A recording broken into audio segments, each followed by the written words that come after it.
Kapag galing sa hirap, mas matapang sa buhay.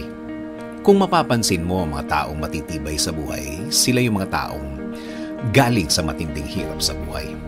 Mga naranasang grabe sa bigat ang mga problema na kung mararanasan sa buhay ng isang simpleng tao, susuko at susuko talaga. Aayaw at aayaw talaga.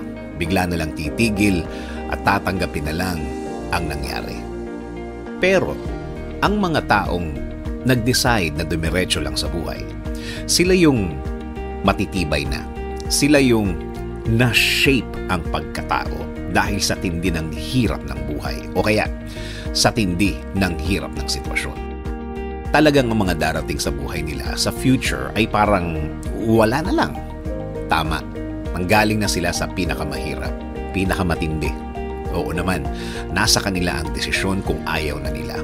Pero, ano ang pakinabang kung aayaw na sila? Sa bandang huli, sila ang talo.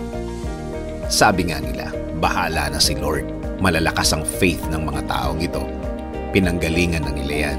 Kaya alam na nila na hindi naman talaga magtatagal ang sitwasyon nila.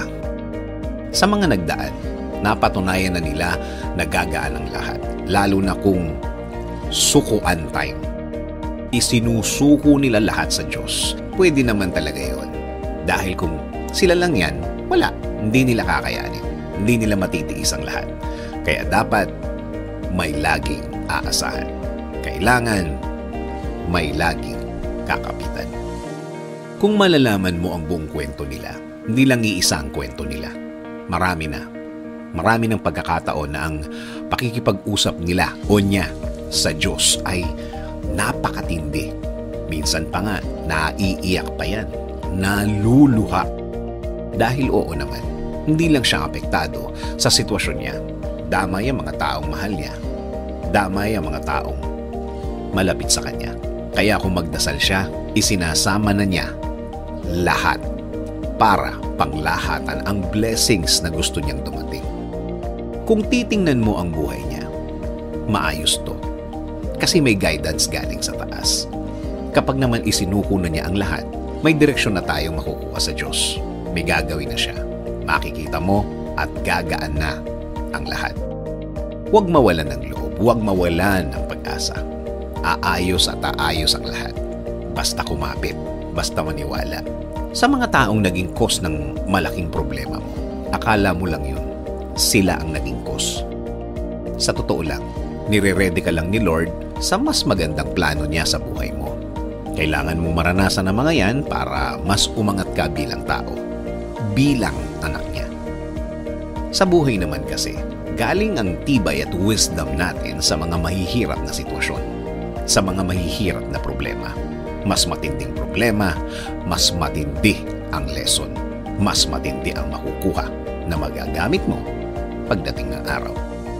Sa dulo, lagi namang maganda ang plano ng Diyos sa'yo. Sabi nga sa Jeremiah 29:11, "For I know the plans I have for you, declares the Lord, plans to prosper you and not to harm you, plans to give you a hope and the future."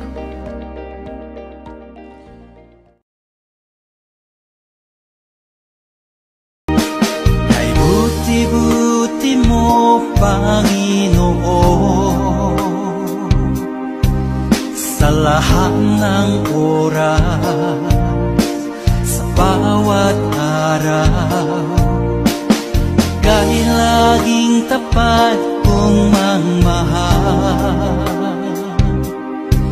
Ang iyong kaawa ay magpawalang hanggan. Pinupuri, sinasamba kita, dakilang Diyos at Panginoon. Tunay na ang ika'y walang katulad, tunay na ang ika'y di magpapagod. Mabuti ang Diyos na sa atin at mamahal. Ang bukid Ibig ko na kulay rosas, namumukatkat pag hinimasimas. Hatang namumulang talulot, dinadaluhong ng mga bubuyong. Kapag ako'y nalilibugan, tumitiyaya kahit sa lansangan. At ang bawat makakita, agad akong pinapatungan. Di ba't ang pangakong sa'kin, ako lamang ang iibigin? Ngunit bakit ngayon hindi mo man lang mapansin? Tuwing nasa aking alaala ay palagi kitang kasama.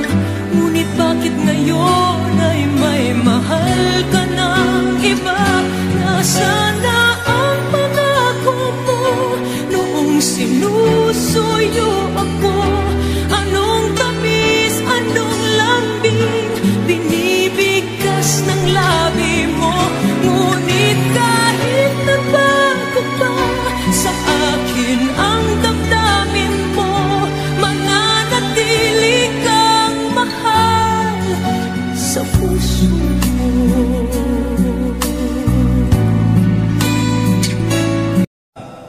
Ibig kong kuman, ibig kong kuman, ibig kong kumanta ng isang kundiman. Sa malaking po, sa malaking po,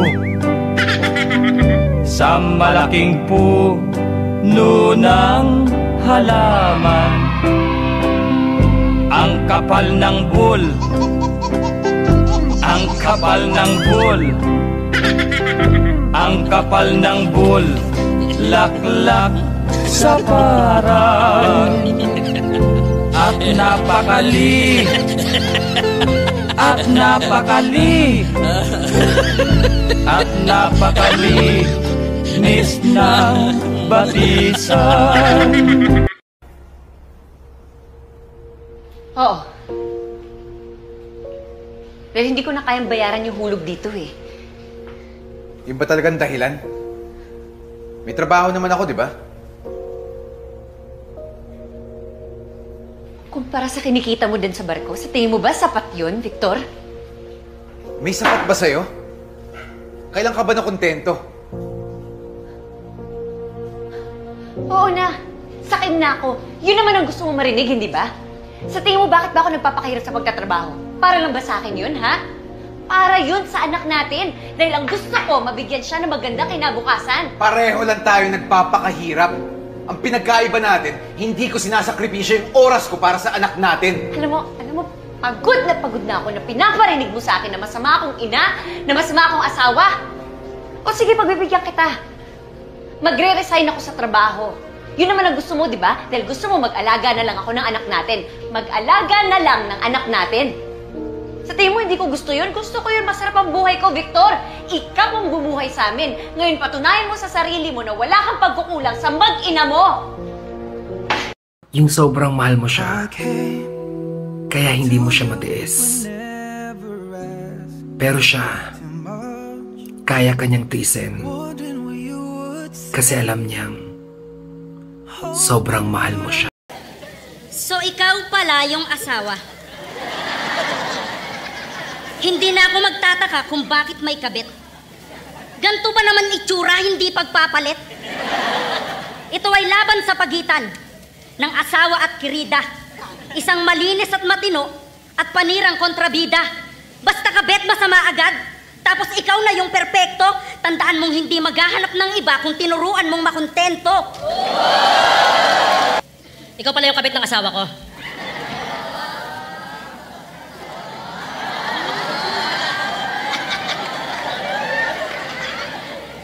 Ang pangit mo.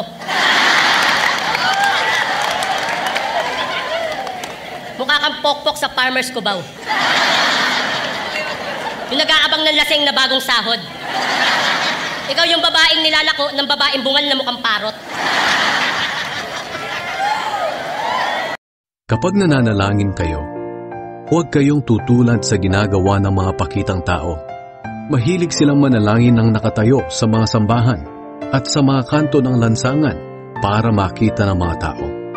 At kapag nananalangin, Panginoon, hinihiling ko po na pagpalain ninyo ang taong nanonood at nakikinig ngayon. Pagkalooban niyo po siya ng mabuting kalusugan. Bigyang tugon ang kanyang mga panalangin ayon sa inyong kalooban. Loobin niyo po na magkaroon ng agarang solusyon ang problemang kanyang kinakaharap, lalo na ang problemang pinansyal at problema sa kanyang karelasyon at mga kaibigan. Ilayo niyo po siya sa tukso ng kasalanan at lahat na uri ng kapahamakan. Panatilihin niyo po sa kanyang puso ang pagkakaroon ng malasakit at pagmamahal sa kapwa, katulad ng kanyang pagmamahal sa inyo na aming iisang Diyos. Ito ay aking hinihiling sa pangalan ni Jesus. Amen.